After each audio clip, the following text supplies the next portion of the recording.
Morning.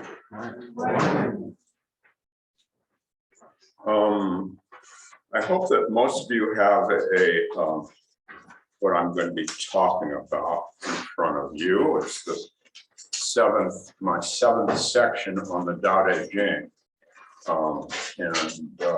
There should have been one for everybody. At least I had a whole bunch of them. And then I hope you folks online have it too. Put it as a test. You did. Okay, thank you. Okay, so hi. Isn't it wonderful to be here? Sunny day. I get to be maskless. You guys get to be maskless in an hour. Just hold on to your tea. And you can be maskless as long as you want.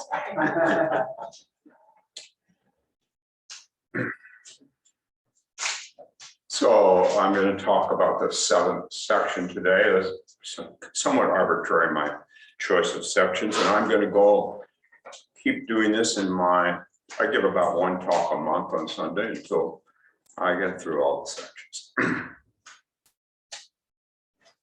So let's see. Let me borrow someone's, and I'm going to read what I'm going to talk about. Thank you. Other people are bright, I alone am dark. Other people are sharp, I alone am dull. Most people want a purpose, I simply don't know. I drink from the great mother's breaths. The Tao is ungraspable. How can your mind be at one with it? Because you don't cling to ideas. The Tao is dark and unfathomable. How can it make us radiant? Because we welcome it. Since before time and space were, the Tao is. It is beyond is and is not. How do I know this is true? I look inside and see. If you want to become whole, let yourself be partial. If you want to become straight, let yourself be crooked. If you want to become full, let yourself be empty. If you want to be reborn, let yourself die. If you want to be given everything, give everything up. The masters, by residing in the Tao, set an example for all beings.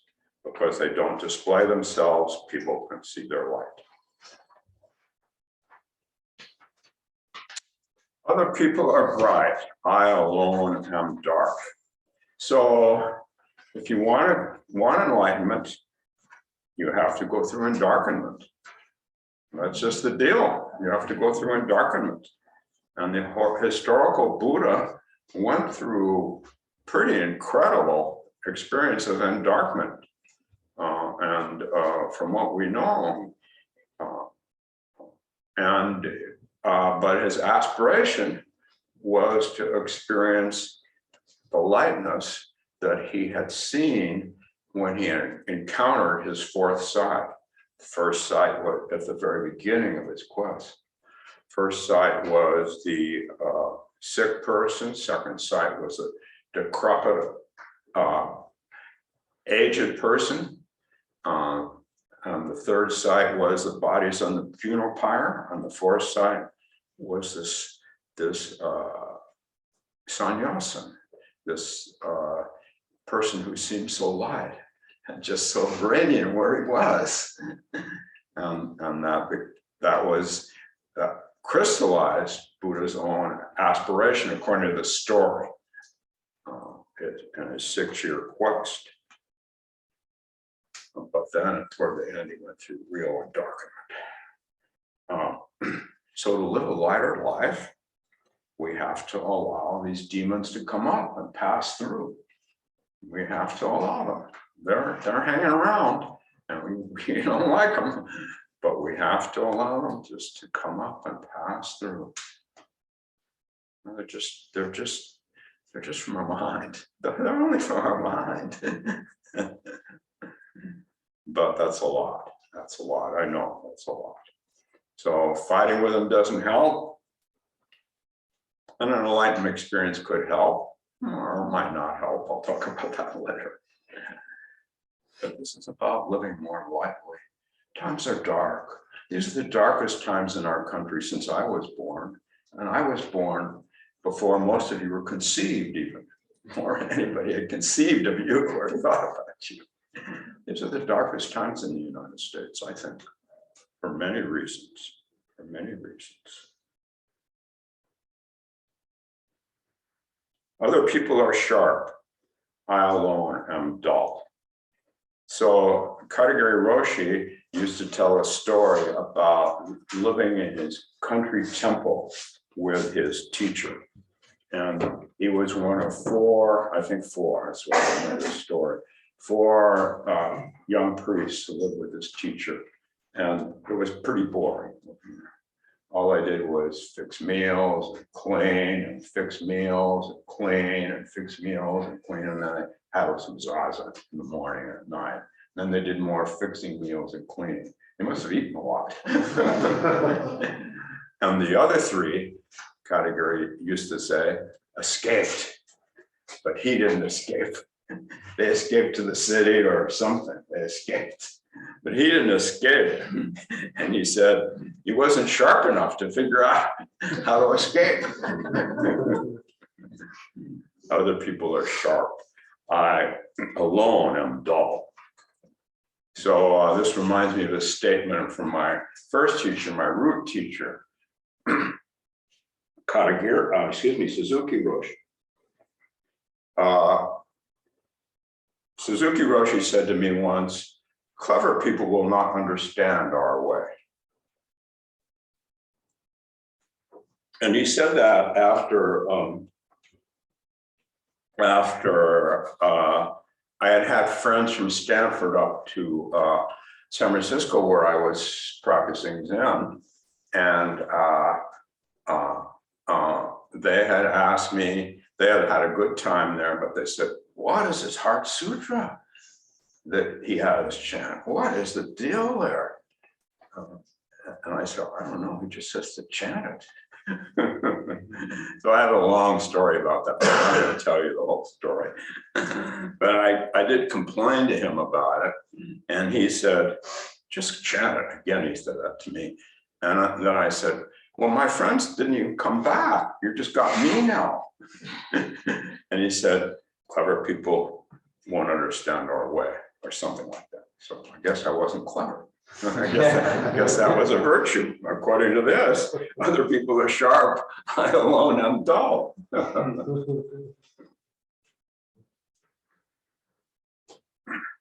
Most people want a purpose. I simply don't know.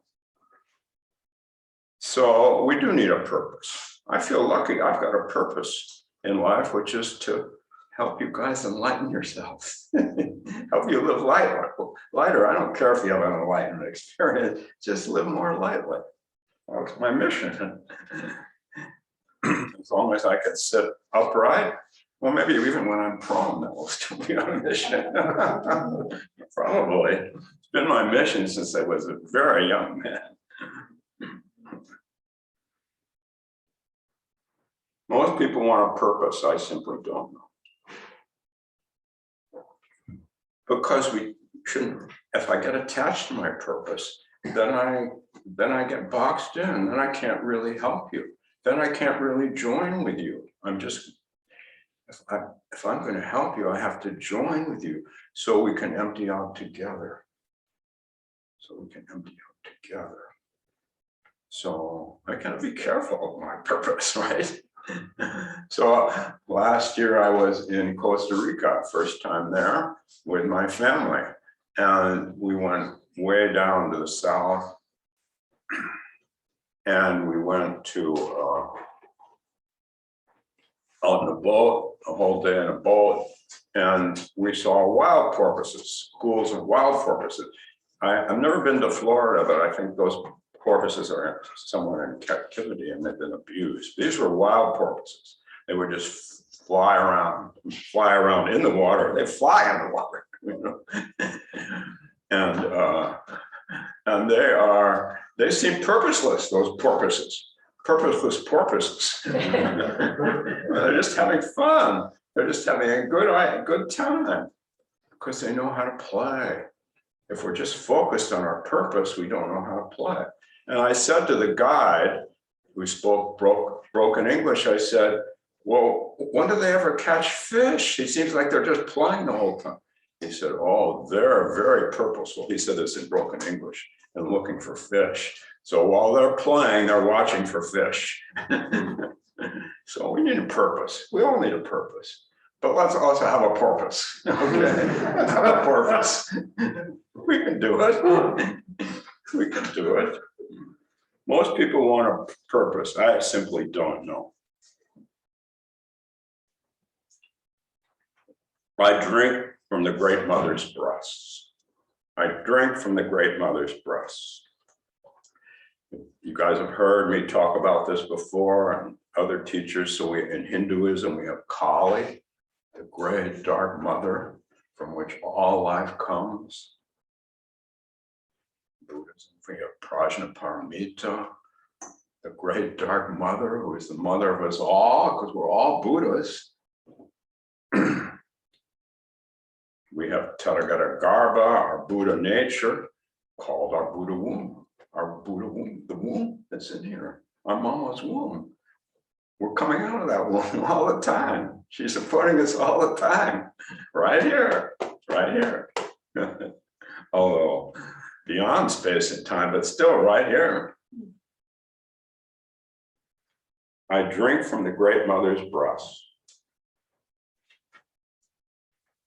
And earlier when I was talking about, I think the fourth section, I talked about the comment, be the valley of the world, support and nurture all life. And now he's telling us how to do it. Just drink from the great mother's breast. So my wife used to be a La Leche League leader. And that means that she taught many women how to breastfeed, many women, helped them.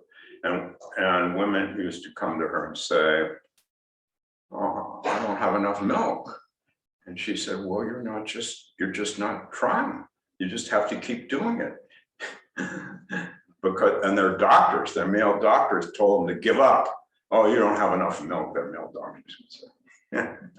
My wife said, that's crazy. And this research shows that's crazy. All mothers have plenty of milk.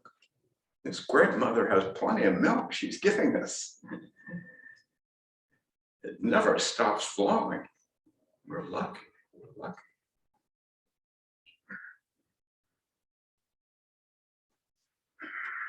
I drink from the great mother's breast.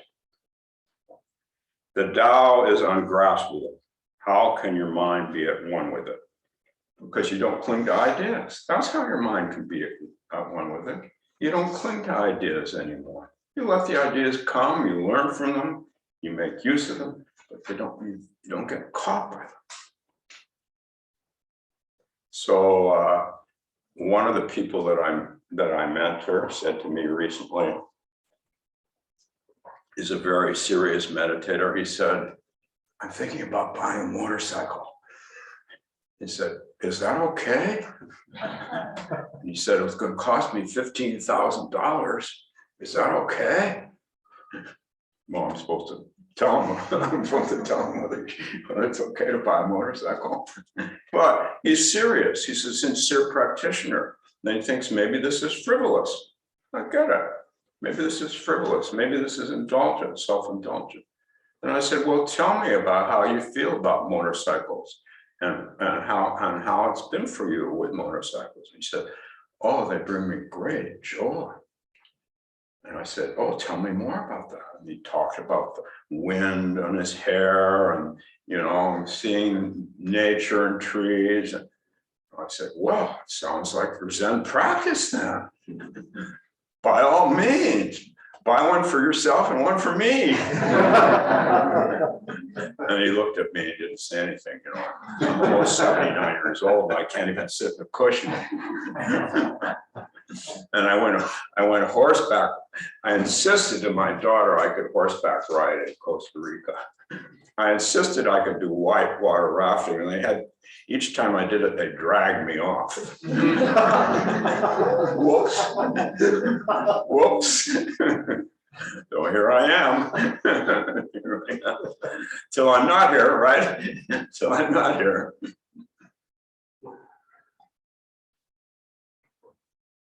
The Tao is ungraspable.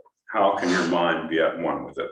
Because you don't cling to ideas. You don't have to cling to an idea that I shouldn't spend money on a motorcycle if it brings you deep joy. We need more deep joy.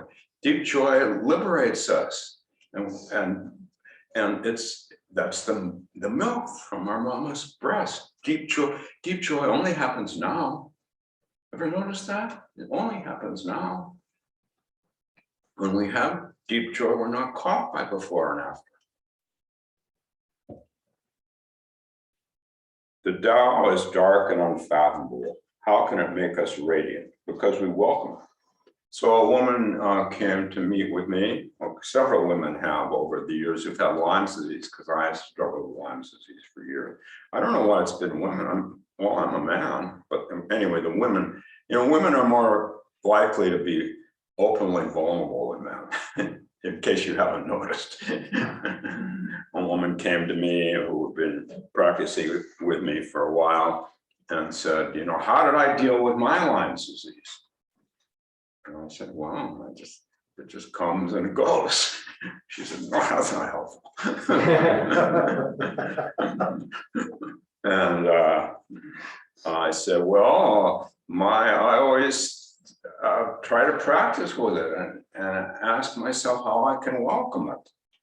And then I sit on my back, I lie on my back, and I put my hands in shashu, that's our walking meditation, and I breathe. And I just do that. And I do that a lot all day. And it's good.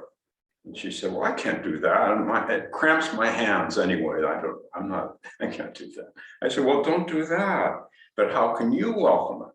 So she began playing Gregorian chants and James Taylor. That's her combo. That's what brings her great joy. Gregorian chants and James Taylor. You may not think they complement each other, but for her they do. So if they complement each other for her, wonderful. Wonderful. That's her practice. The Tao is dark and unfathomable. We go into dark places. We get caught in dark places.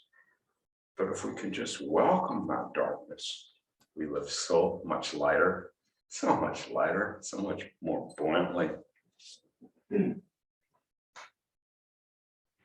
The Tao is dark and unfathomable. How can it make us radiant? Because we welcome it.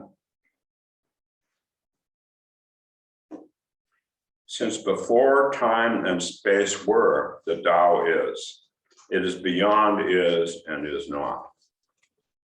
So in my third book, which Shambhala is going to publish, and we have to get to them quite soon, I have a little section on the, very short section on the Huayan teacher Fatsang. 7th century Fatsang had a lion statue made out of gold. And then he would have students come in, meditation students, and say, this is to show the freedom and flexibility of non-dual thinking. And they said, what? He said, well, can you see the gold and the lion at the same time? They said, no. And he said, oh, well, you need to meditate more. Because you just see the lion and you don't see the gold. You just see the gold and you don't see the lion. You can let go of that narrow perspective. And that's the fourfold understanding of Nagarjuna, which the Huayan people make use of. The tetralemma, which I've talked a lot about. I worked 3 years ago with a woman with bulimia. And she decided she wanted to do the fourfold, the tetralemma. So, first one, your bulimia. She wanted to do it about her bulimia. First one, oh, it's horrible. I hate it. I'm embarrassed by it. It's upsetting. It's not healthy. I don't even want to tell people about it. Coach her to go to the second one. Well, you do find that you keep doing it. So there's something in it, something positive in it.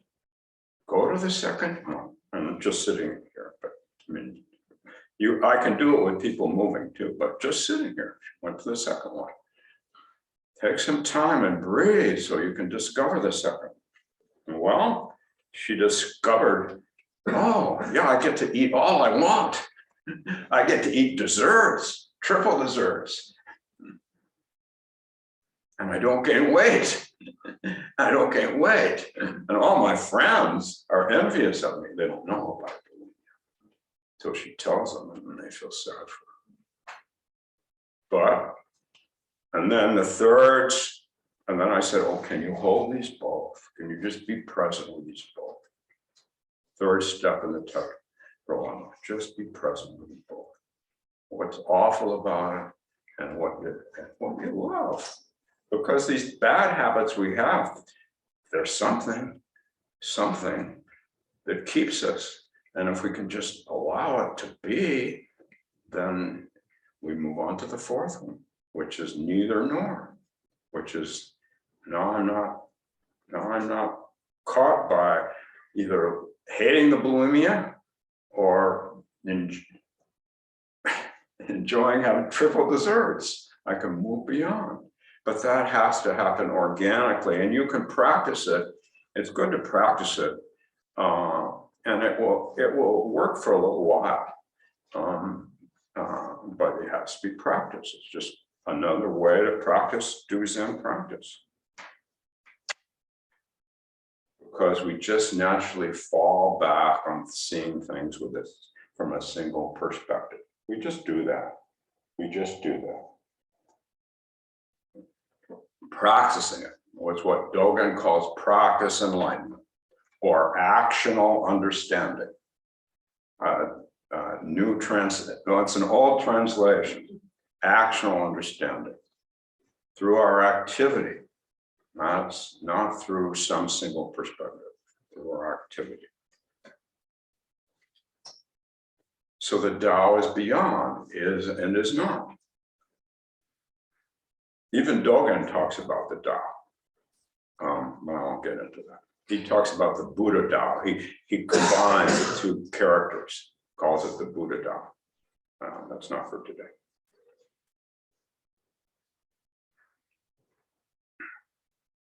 The Tao is beyond, is and is not. How do I know this is true? I look inside and see. I look inside and see. So the energy we put into trying to change the outside, into getting our pet to behave, or our partner behave, or ourselves to behave, or our kids to behave, we can put that effort, direct that effort inside, then we can see the darkness, let it go, and feel the immense light that's always pervading, always pervading. And so that's why we have monasteries in Zen. That's why Suzuki Roshi spent 2 years at a Heiji, and Katagiri Roshi spent 2 years at a Heiji. That's why I spent time as a young man in a monastery in California. And we have Hokyoji here, which is beautiful. It's beautiful. People should go down and spend time there. It used to be part of Zen Center, but I couldn't do both at the same time. So now it's thrived since Zen Center let go of it. We need time to go inside where we're not caught by all this stuff. And of course, if you do a half-hour meditation every day of some form, that's good. But even we need more than that. Even we need more than that. Everybody who's in training here to become a priest teacher has to do 1 month in a monastic setting. And Bill and Ann just did their 1 month, and I'm proud of them. Just because they did it. And that's it. I'm proud of people when they just do it, because it's not easy. You think, oh boy, it'll be so quiet. But I'm not going to get into that right now. That's another Dharma talk too. It's not as quiet as you think. There are all these demands on you. Your mind is tripping all over the place, and you got to hit the bell just like this. You think, "Whoa, I want to get back to the city." It's true. But monastic life, all it means is mon means one, going in. We're putting more energy into going in. That's how we learn to live lightly. That's how. And we have every month here, we have a retreat. You can spend a whole day or whole 2 days going in. And then we have our Hokyoji retreat, which is 5 days, and our Rahatsu, which is 7. Going in. That's where you find this wonderful stillness that emanates from the Tao, that emanates from your mama's breast. That's where you find it, nowhere else.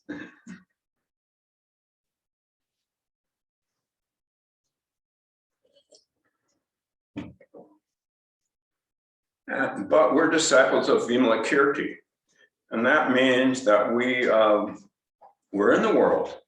We have jobs, we have kids, we have responsibilities. We're in the world. We make a commitment to be in the world so that we can help people. We make that commitment. Dealing with climate change, tribalism, pandemic, Ukraine. Yikes. Well, we can choose one thing to do.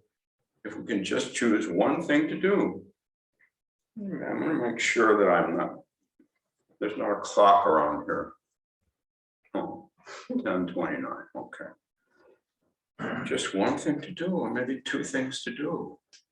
Linda and I had a Tibetan refugee live with us for several years. He just stopped in for a couple of months. But we just kept him. Now he had a separate space, but that was a little contribution we made. They're not only so many things you can do. And now with Ukraine, that's overwhelming, isn't it? What can we do possibly? To help all those kids. But there's something we can do. Because we're disciples of Vimalakirti. Vimalakirti was this wealthy man. All the Buddhist disciples came to him, and he dissed them all in a Taoist way, in a Taoist Buddha way. He gave them mother's milk, but they didn't like it. They didn't want it. They wanted cow's milk.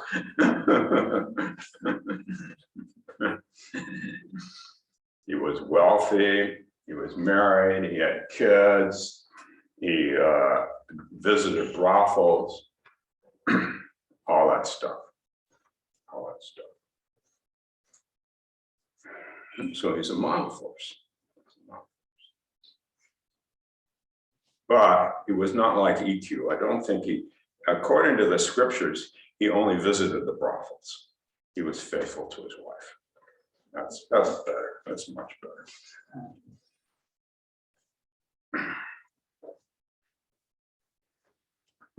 How do I know this is true? I look inside and see. If you want to become whole, let yourself be partial. Let yourself be partial. I know you might think, oh, your practice is not very good, your meditation practice. It's not very good. It's not good. It sucks. Okay, just be partial. You're only partial anyway. You're only a 2-legged. You're not a 4-legged. That's what my Lakota teacher used to say. He said, you're acting like you're a 4-legged. You're only a 2-legged. You're going to be falling down. Duh. We're only 2-leggeds. We're going to be falling over. I'm falling over more and more. I don't like it. I worked for years getting in half lotus. You know how many years it took me to get into half lotus? Finally, I accomplished it, and I could do it for a whole retreat. I could do it for a whole 7 days, And when I took over being the guiding teacher here 20 years ago, my half lotus was perfect. But I've been getting 20 years older since then. Oh, I'm not going to go into it. I had to move to Seiza. You know what Seiza is? I did that for years. That worked. Then the pandemic hit and I got lazy. And ever since then, I sat in a chair, and I have come back to sit in the Zendo since then in Seiza, and I can barely get out of the Zendo afterwards. So that's why I'm in a chair today, because you guys would have to bring a litter in, probably. You ready to bring a litter in for me, Jeremy? Whatever it takes. If you want to become whole, let yourself be partial. We're partial. We're partial, and I'm becoming more and more partial. If you would want to become full, let yourself be empty. Here's Chuang-Tzu, Lao Tzu's best buddy. A fisherman is on the water at dusk with poor visibility. You guys know this story. He sees a boat coming right toward him and starts getting frantic and yelling for the fisherman steering the boat to change course. When the other boat rams into his, he unleashes a hysterical invective at the other fisherman's moral and intellectual competence, only to discover the boat is empty and was simply adrift.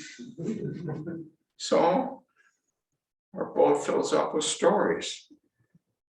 And we help manage. Let's learn to manage those stories, especially those stories that cause our boat to tip over.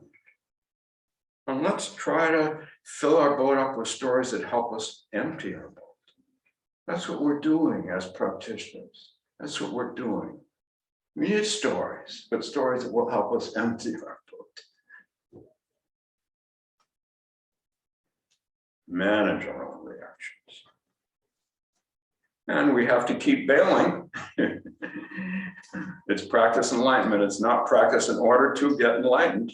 There's always more water seeping in. So we're bailing, we're bailing, we're bailing. That's actional understanding. Practice enlightenment. We can keep our boats pretty light if we bail with sincerity. Pretty light, pretty light.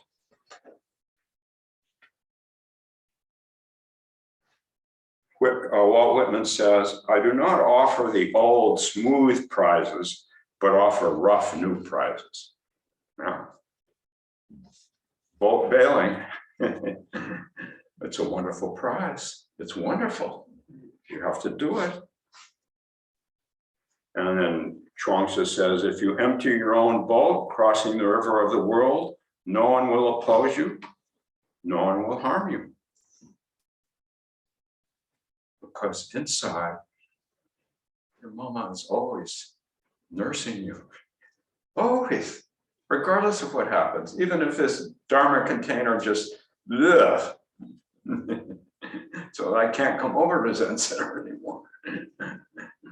Still, same. Because the milk never dries up. My poor wife, when my kids were 2.5 years old, she said, I wish they'd stop nursing. All they want to do is nurse. And I said, well, you know, Linda, you could just stop. And she said, yeah, but they love it so much. But finally, with my second child, she said, enough is enough. The first child, Jed, she let him keep nursing until she was too embarrassed, because he would say, Mama, I want some milk.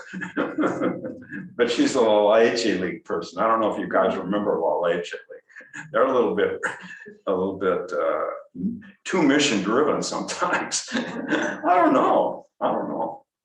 No, maybe they're not too mission driven. But we all get obsessed with our mission. So then maybe so.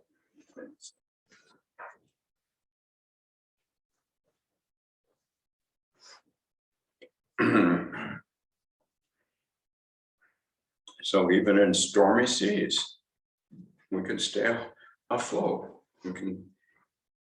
We're already out of harm's way, and we just can stay afloat by bailing.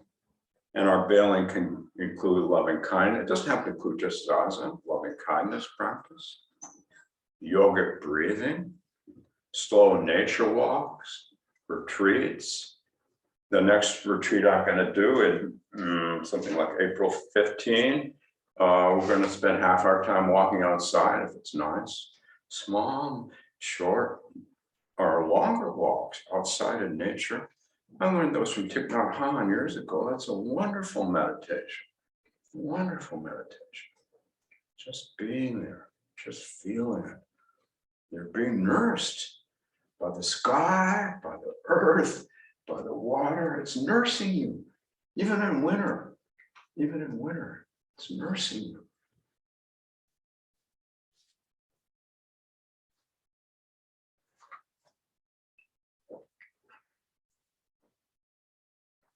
If you want to be reborn, let yourself die. If you want to be given everything, give everything up. So the original meaning of dana, generosity, according to Trungpa Rinpoche, is to give everything up. So we think of generosity as giving, but he says giving up allows you to really give. So Avalokiteshvara is the bodhisattva who starts the Heart Sutra. He's the bodhisattva, she's the bodhisattva, they are the bodhisattva because they take male and female forms of compassion.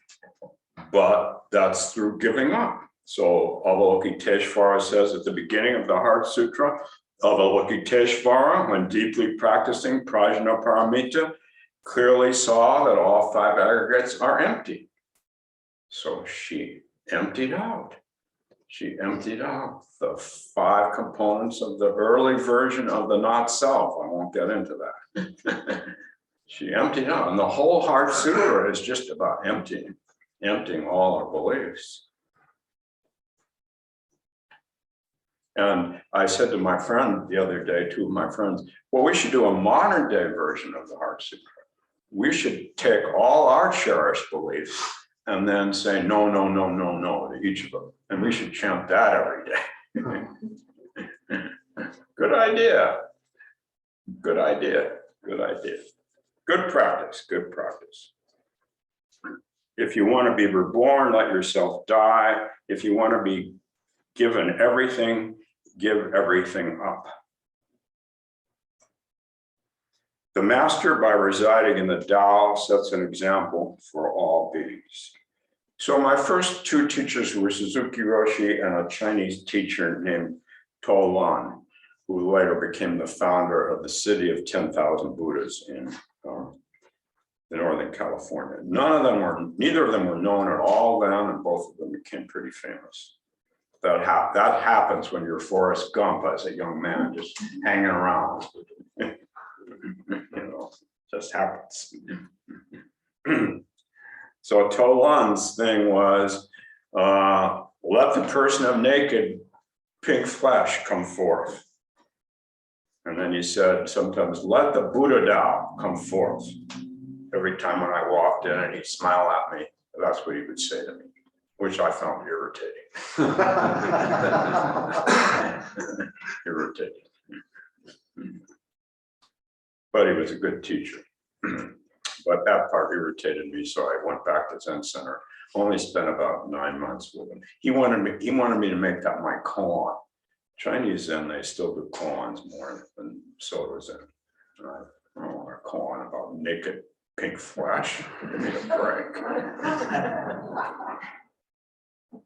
The master, by residing in the Tao, sets an example for all beings. Because they don't display themselves, people can see their light. Both of my teachers became my first teachers. Katagiri Roshi, a little less so, but they became very famous, To Lan and Suzuki Roshi. Very famous, but they never displayed themselves. They didn't. I hung out with them. They didn't. They were just themselves. And of course, other people came along who wanted to display them, and that's where they got displayed. You know, if you have a student who really loves you, really supports you, you want to display their teaching, and that's what happened. That's what happened. They didn't do self-promotion, but they knew how to empty their books and live pretty lightly, pretty joyfully.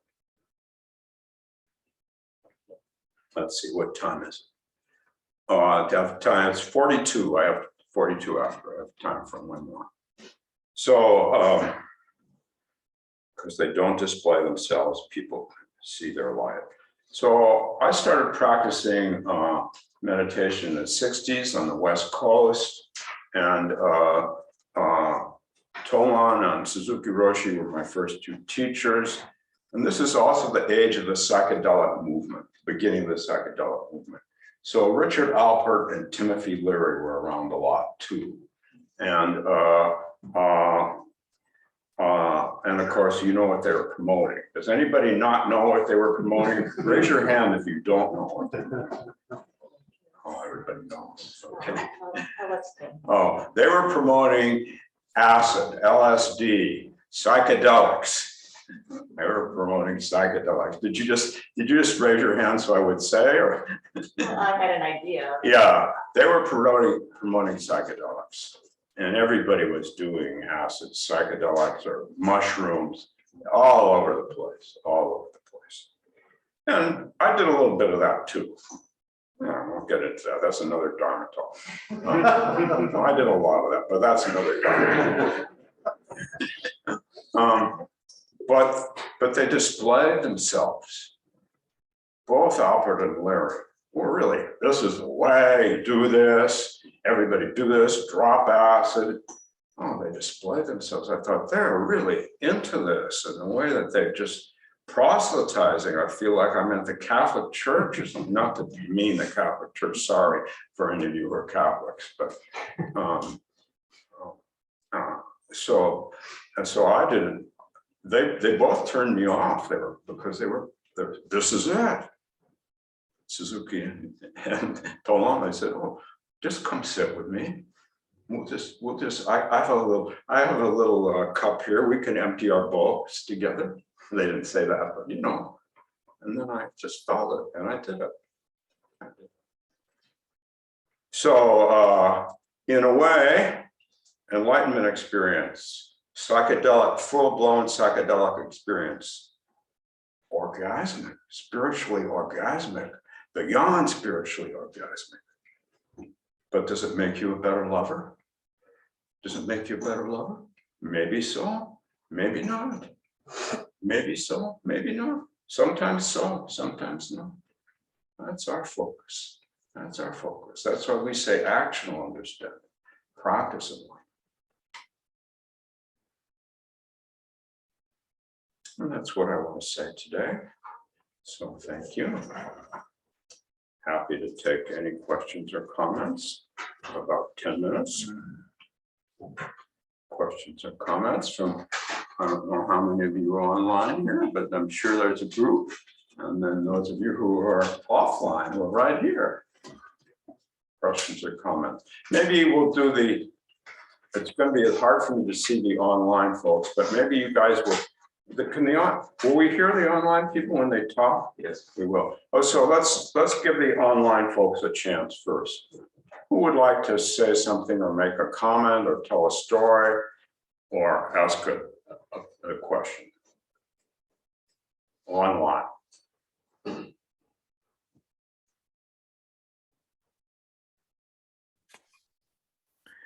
You know, I actually kind of thought about something after reading the Tao Te Ching. And who is this? Because I can't see. Huh? Oh, sorry, my name's Paul. Paul. Thank you, Paul. Right. Right. So there's a line from the Tao Te Ching number 7 that says, most people want a purpose. I simply don't know. And Yes. I was kind of wondering, is it desire to want a purpose? I think we need a purpose. Like I said, human beings need a purpose. And during the pandemic, a lot of people have felt purposeless, and it's turned into depression. A lot of people that I've supported with got depressed during the pandemic because they didn't feel like they had much of a purpose. We need a purpose, but we need to also have a porpoise. We need to play. We need to move beyond the purpose and be playful, be open. And that's what he's telling us. the Taoists were great, they were very, very playful. And they bring this playfulness into Buddhism that creates Zen. That's a whole other talk. But yeah, I think we do need a purpose. We do need, human beings need one, but if we get caught by it, then we can't empty our boats because our boats are full of our purpose. I want to do this, I want to do this, and so emptying our boats allows us to have the purpose and then be free of the purpose. Does that make sense, Paul? Paul? Honestly, I absolutely agree. And, you know, I remember in college, I had a teacher who believed that teaching was his calling. And I believe that, you know, without a calling in life, I mean, without a calling, I mean, life would kind of be meaningless, wouldn't it? I didn't get what he said. Did you guys get what he said? Without a calling, would life be meaningless? Without the calling, would life be any less? Be meaningless. Without a calling. Calling. Without the calling, would life be meaningless? Without the calling, would life be meaningless? Without the calling. Without the calling. Well, we all need to discover our inmost request. This is my teacher's word. We all have an inmost request, but sometimes we get really confused and we can't find it and it's covered over with gunk. But there is an inmost request that we have. We do. And it changes, it takes different forms. But this is part of our spiritual quest to empty our boats enough so we can discover a calling. Now, let's make it a small c calling, because as soon as we make it a capital C, we want to lay it on someone or lay it on ourselves. Let's make it a small c calling. And our calling, our small c calling is going to change sometime. But let's go inside deeply and find our inmost request. Okay, Paul? That sounds very good. Thank you. You're welcome. Okay, anybody in the room here? Oh, Pat. Tim, I think it's important that the purpose does not fill up the boat. Is not what? Does not fill up the boat. That's right. Too often, thank you, Pat. Too often our purpose becomes to fill up the boat. All right, you know, when I was guiding teacher at Zen Center, I want to fill up the Zendo. I want to get more people in the Zendo. I had to count the number. Oh, there were 32 today. Maybe it'll be, oh, now there are only 19. If I'm focusing on trying to fill up the boat, how can I teach? How can I nurse you? How can I nurse you? I'm just trying to pass out bottled milk to everybody. Thank you, Patrick. Thank you. Yeah, Carrie. Tim, what Paul was talking about, what you said reminded me of something you have said in the past. That to have a dim vision, have that dim vision, you have that way your boat isn't so full. You have a dim vision, and you just make those turtle steps That's towards right. it. And you know, and along the way you might take a different path or That's you know, right. change, and that's okay. That's You right. just keep Thank you, Carrie. Well, thank you for those words. Yeah. Could you guys hear her? Online? You could. Thank you. Anybody else, either in the room or online?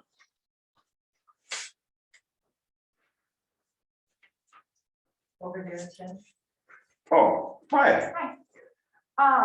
Just what it kind of reminded me of is like the finger trap, Yeah, where the more you try to resist and pull away and control, the more stuck you get. that's a very good analogy, Jamie. Very good analogy. I'll include that in my next Dharma talk. I think that's a great analogy. Yeah. Thank you. Why did we used to get those at Chinese restaurants when we were kids? Is that a Chinese koan or something? Maybe that was Tolan when he wasn't telling me to show him the person of naked pink flesh. Maybe he was giving people this. Well, you know, if you just relax into them, they open. Isn't that right, Jake? They open.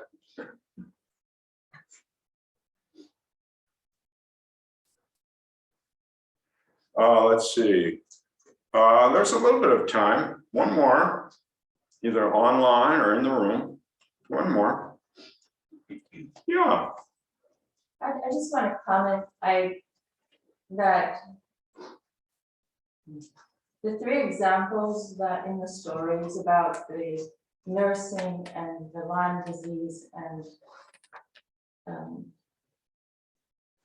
don't remember the other one. But they all had to do with women coming with issues. With what? Women coming to you with difficulty. Yeah. And I found myself, I just want to say, taken aback in a way because, for example, the nursing one, I worked as a birth doula for years, and I know how complicated that issue is. And yes, in theory, every woman can nurse a child, but there's so much more to it. And I just remember working with so many women with compassion to help them through the shame of not being able to. So I'm sitting with that right now. Well, that's important. Thank you for mentioning that. You're pointing out my own limitation, Although I will say that it's Linda, my wife of more than 50 years, who was my role model. I never nursed. She's the one that I watched. She's the one that I followed. She's the one that nurtured my kids to be such wonderful adults. I wasn't in Wallace, really. She was one of the founders in northern Minnesota of Wallace when we were living way up there. No, And I should talk more about her, less about me. Thank you. Leslie, that will be the last one. Okay, thank you. I just wanted to say that what I found recently with COVID and all that, and how it changed my life, is that, and I like the finger trap analogy, because I found that I might have discovered what I thought was my purpose, and then find out that it's not, can be really disconcerting. So I thought my life had brought me to a certain point, and everything pointed at that. And I thought, oh, this is what I've been working toward. And then COVID said, that's not, and threw me out of it. And it's been a really difficult thing for me. And thinking about the finger trap, I'm trying to extricate myself from this purpose I had. And I've been saying, that isn't it, and fighting against it, and I'm still trapped in it. And so a lot of what you said about the Tao and not applying that, it makes me think I need to relax a little bit with letting go of that, what I thought was my path, and instead of saying if it wasn't my path, to kind of sit with it instead. Good for you. Good for you. Good for you. So thank you for your talk. Appreciate it. You're very welcome. Very welcome. Well, thank you for being so attentive. Turn it over to the